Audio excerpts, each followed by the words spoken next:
Olá e seja bem-vindo ao primeiro vídeo deste canal do YouTube que leva meu nome. Eu sou o Gabriel Aragão Rodrigues Pereira e hoje nós vamos começar uma série para falar sobre a história da NFL, que é centenária, então não vai ter tudo nos mínimos detalhes, mas o básico que você, apaixonado pelo esporte, quer saber. Estou aqui para introduzir essa bela história para você.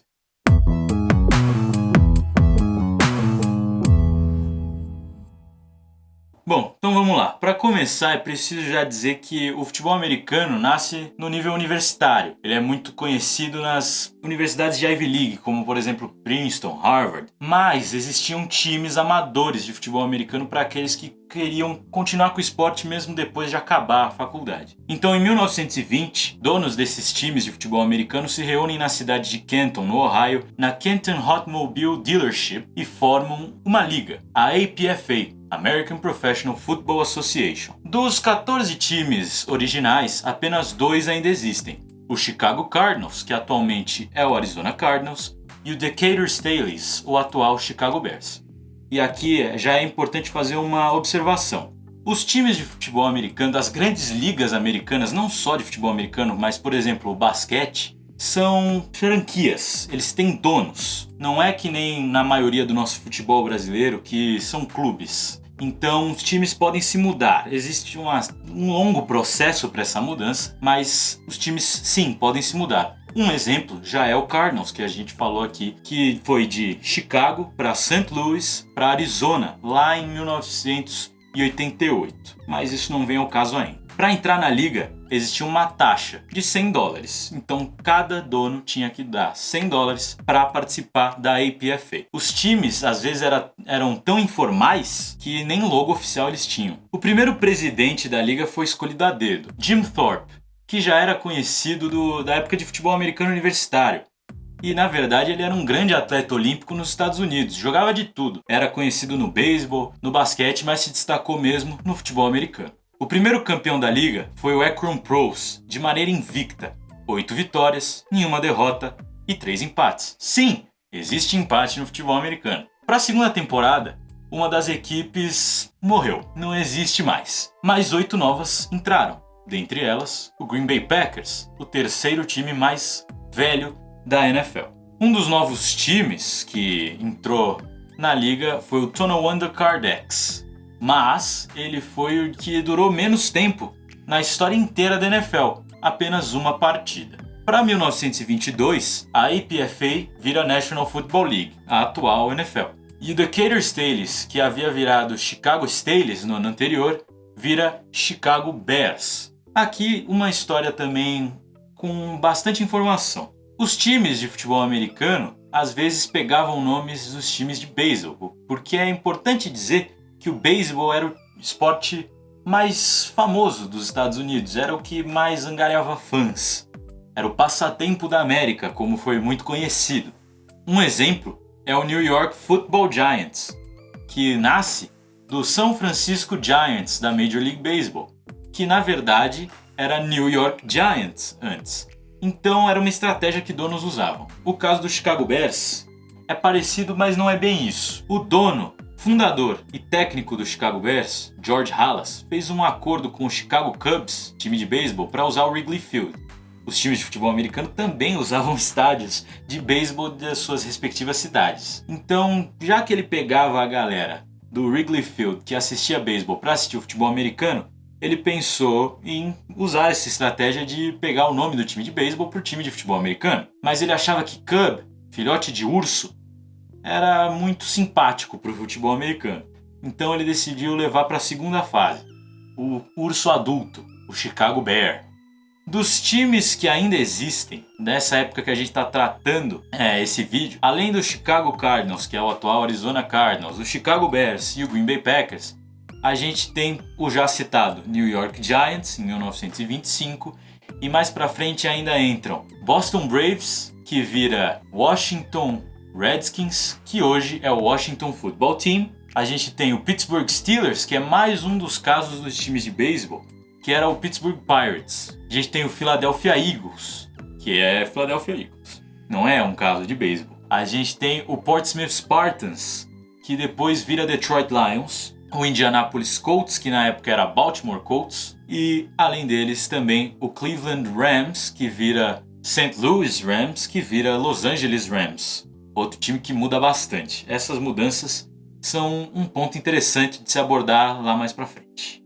Mas voltando um pouco no tempo, porque esses times não fui necessariamente em ordem cronológica, a primeira grande estrela da NFL foi o Harold Red Grange, o fantasma galopante, como era conhecido.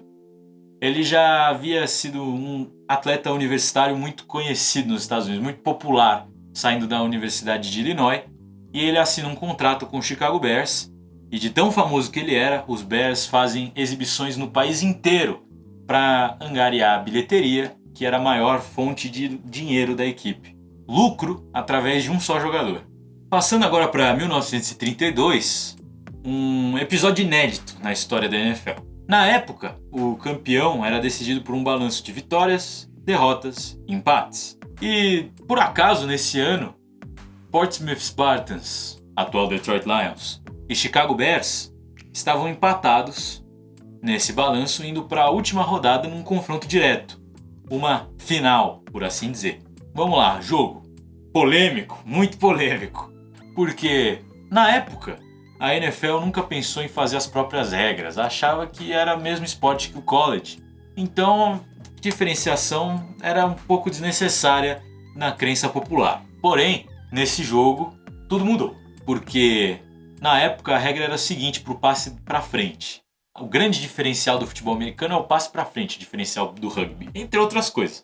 Mas o grande ponto principal que a gente usa para diferenciar é o passe para frente. E na época, você tinha a linha de scrimmage, que é aquela linha imaginária que começa uma jogada, que é a linha do Equador do futebol americano, que existe até hoje, como você pode ver um exemplo agora na sua tela. Da linha de scrimmage, você tinha que ir pelo menos 5 jardas para trás para poder executar um passe para frente. Acontece que Bronco Nagurski fez o passe para frente na linha de scrimmage, e com esse passe resultou em touchdown e a vitória do Chicago Bears. Muito protesto por parte da equipe perdedora, que de muito não adiantou na época. Porém, no ano seguinte, criou-se um comitê de regras, que, por sua vez, fez o seguinte: pegou a linha de scrimmage e falou que a partir dela, para trás, independente de quanto você vai para trás, você pode estar da linha de scrimmage, dessa linha imaginária que começa uma jogada para trás, você pode fazer um passe para frente. Entre outras muitas regras que diferenciam o futebol americano profissional do universitário. Mas essas regras merecem um vídeo próprio, não vou entrar em muitos detalhes aqui agora. Bom, no ano seguinte, em 1933, a NFL cria um sistema de divisões, a divisão Oeste e a divisão Leste. E a primeira final, sim, agora nasce uma final. Entramos na era de Championship Games da NFL. E a primeira final é vencida pelo Chicago Bears, atual campeão na época, contra o New York Giants. Em 1934, acontece o primeiro grande jogo do Dia de Ação de Graças, o feriado tradicional dos Estados Unidos. Já antes desse ano, de 1934, houveram partidas de ação de graças. Mas essa em específico muda o panorama desse feriado para a cultura americana e da NFL para sempre. Porque o dono do Detroit Lions e de estações de rádio, George Richards, precisava angariar público, precisava trazer bilheteria, que era a maior maneira de gerar lucro para os times de NFL na época. Ele, que havia acabado de se mudar de Portsmouth para Detroit, decidiu negociar com a NBC, que hoje é muito conhecida pela televisão, para transmitir por rádio na época a partida para o país inteiro. E deu muito certo, tanto é que o time do Michigan joga uma partida todo ano no Dia de Ação de Graças, assim como Dallas Cowboys, a partir dos anos 50, e hoje tem uma terceira partida de Ação de Graças todo ano também, mas aí não tem um time fixo. Bom, agora em 1936, o dono do Philadelphia Eagles e comissário da NFL, Burt Bell, decide propor uma grande mudança para o futebol americano, o draft. O que é o draft, você me pergunta, eu te respondo. Recrutamento. Ou seja, na época, antes de 1936, jogadores saindo do nível universitário que queriam ir para o profissional tinham campo livre para escolher para onde iam. Ou seja, os times faziam oferta, quem pagasse mais levava o jogador. A partir de 36 até hoje, não é mais bem assim. Por quê? O pior time no ano anterior, ou seja, digamos que estamos em 2020, e o pior time da temporada 2020 foi o Jacksonville Jaguars. Ele tem a primeira escolha do draft na temporada de 2021. No caso, nessa época, o pior time em 35 foi o de Burt Bell, o Philadelphia Eagles, e portanto em 36 ele tinha a primeira escolha do draft. O segundo pior time tem a segunda escolha e assim por diante. Só que de nada muito adiantou ali naquele momento, porque a primeira escolha da história da NFL nunca entrou em campo, porque o futebol americano não dava tanto dinheiro quanto dá hoje. E o cara que foi escolhido decidiu trabalhar ao invés de jogar futebol americano para fazer mais dinheiro. Sim, fazer mais dinheiro. E hoje você ganha milhões. Em 1939, 3 anos mais tarde, a primeira partida televisionada. O Brooklyn Dodgers, mais um dos casos do beisebol, que hoje é o Los Angeles Dodgers no beisebol e no futebol americano já não existe mais, o Dodgers, jogou contra o Philadelphia Eagles em Nova York, numa partida transmitida por 2 câmeras da também NBC. Na temporada seguinte, o resultado mais absurdo que você pode imaginar para uma final de campeonato. 3 semanas antes da final entre Washington, atualmente Football Team, e Chicago Bears, as equipes se encontraram e Washington venceu por 7-3. Só que depois da partida, o dono da equipe de Washington, George Preston Marshall, decidiu dar uma provocada no Chicago Bears e falou coisas no efeito de desistentes, bebês chorões. Bem infantil, né? Pois bem, o dono, fundador e técnico do Chicago Bears, George Halas, não gostou muito e decidiu para a final dar um verdadeiro nó tático. O que acontece é o seguinte: na época, a grande formação ofensiva era a single wing, que dava muito espaço para correr com a bola, é verdade. Bem como a grande maioria das formações na época, o futebol americano era muito jogo terrestre. Mas o Papa Bear, George Halas, decide adotar a T-Formation para a final. Logo na final, ele decide mudar o esquema ofensivo, mas deu muito certo. A execução do quarterback Sid Luckman resultou em 73 pontos para Chicago. Sim, 73 pontos numa final e nada, absolutamente nada, para a equipe da capital que estava jogando em casa. Uma história um pouco curiosa para você ver como esse jogo estava tão desequilibrado que o quarterback estrela da NFL, Sammy Baugh, quarterback do Washington Football Team, nesse caso, faz um passe na endzone quando o jogo ainda estava 7-0. A bola foi dropada, ou seja, ninguém recebeu. E após a partida, o quarterback Sammy Baugh foi perguntado sobre o lance, se ele achava que ia mudar alguma coisa no resultado, se faria alguma diferença num jogo tão acachapante. Ele, na maior honestidade que conseguiu encontrar no fundo do seu coração, respondeu: claro, seria diferente. O resultado seria 73-7. A equipe de Chicago conseguiu 8 interceptações na partida. Bom, alguns anos mais tarde, a Segunda Guerra Mundial acaba tirando muitos jogadores da temporada da NFL. Só que a liga em si decidiu não parar suas operações. Tivemos temporadas durante a Segunda Guerra, só que adotou uma grande mudança. Os jogadores de todas as equipes jogavam posições tanto no ataque, como na defesa, como no special teams.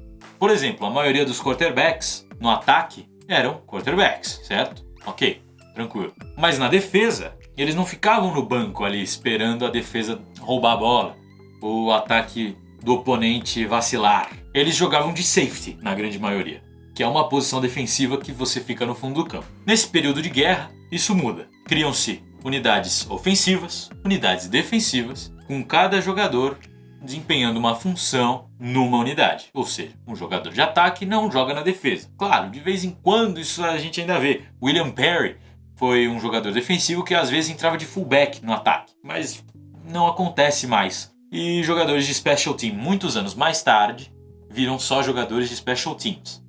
Panthers são importantes, sim, e na época era muito mais importante do que é hoje, mas também tem sua importância hoje. Mas, por exemplo, kickers, por muito tempo foram jogadores às vezes de ataque, às vezes de defesa, enfim. E nesse período de guerra, alguns times se encontravam mal das pernas, por assim dizer. Dentre eles, o Pittsburgh Steelers, que decide chamar o parceiro de estado, parceiro de Pensilvânia, o Philadelphia Eagles, para fazer uma fusão. E nasce o Steagles, que jogava tanto em Filadélfia como em Pittsburgh. Mas depois de um ano, os Eagles não se encontraram mais com os problemas que os Steelers estavam. E o que acontece é que no ano seguinte, só durou uma temporada os Steelers. No ano seguinte o Eagles vira Philadelphia Eagles normal e o Pittsburgh Steelers precisa encontrar um novo parceiro. Encontra nos Cardinals e nasce o Card Pit, a última das fusões entre equipes. Em 1946, o Cleveland Rams, que havia sido campeão, se muda para Los Angeles e se torna o primeiro time a efetivamente jogar na costa oeste dos Estados Unidos. O que é uma loucura, não só por